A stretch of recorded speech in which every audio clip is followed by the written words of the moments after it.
আসসালামু আলাইকুম। আজ ২৭ নভেম্বর। জাতীয় বিশ্ববিদ্যালয়ের অফিসিয়াল ওয়েবসাইটে বেশ কিছু নোটিশ প্রকাশিত হয়েছে, যা স্টুডেন্টদের জন্য খুবই গুরুত্বপূর্ণ।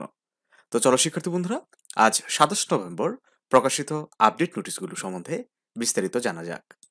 তোমরা দেখতে পাচ্ছ, শুরুতেই যে নোটিশটি প্রকাশিত হয়েছে ২০২২ সালের এমবিএ প্রফেশনাল প্রথম সেমিস্টার পরীক্ষার সময়সূচি। তাছাড়া প্রকাশিত হয়েছে ২০২২ সালের এমবিএ প্রফেশনাল প্রথম সেমিস্টার পরীক্ষার কেন্দ্র তালিকা।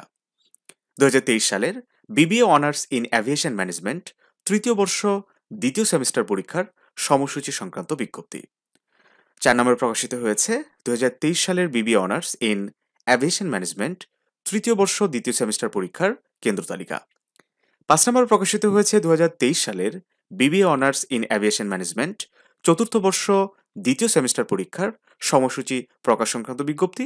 ৬ নম্বরে সেটার পরীক্ষার কেন্দ্র তালিকাও প্রকাশিত হয়েছে। ৭ নম্বরে, ৮ নম্বরে এগুলো হচ্ছে জাতীয় বিশ্ববিদ্যালয়ের বিভিন্ন কাজের দরপত্র আহ্বান সংক্রান্ত বিজ্ঞপ্তি, সংবাদ বিজ্ঞপ্তি, যেগুলো স্টুডেন্টদের জন্য গুরুত্বপূর্ণ নয়। তোমরা দেখতে পাচ্ছ একদম ১৬টা নোটিশ প্রকাশিত হয়েছে। তার মধ্যে অধিকাংশ নোটিশে আমরা দেখতে পাচ্ছি যে টেন্ডার কিংবা এই ধরনের দরপত্র আহ্বানে।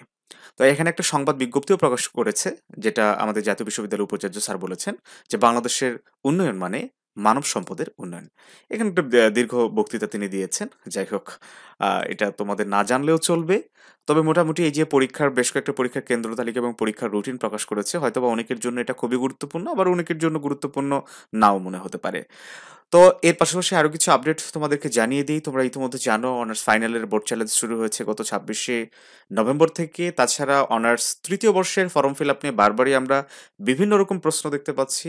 অনার্স তৃতীয় বর্ষের ফর্ম ফিল আপ সবকিছু ঠিকঠাক থাকলে আগামী ডিসেম্বর মাসেই শুরু হতে পারে, এবং আগামী ২ জানুয়ারি থেকে শুরু হচ্ছে জাতীয় বিশ্ববিদ্যালয়ের অনার্স দ্বিতীয় বর্ষের পরীক্ষা। তো শিক্ষার্থী বন্ধুরা, সকল বিষয়ে আপডেট পাওয়ার জন্য আমাদের চ্যানেলটি ইতিমধ্যে যারা সাবস্ক্রাইব করেছো তাদেরকে তো অসংখ্য ধন্যবাদ। আর যারা এখনো করোনি, অবশ্যই আমাদের চ্যানেলটি সাবস্ক্রাইব করে দিয়ে নোটিফিকেশন বেল আইকনটি অন করে দিতে হবে। আসসালামু আলাইকুম।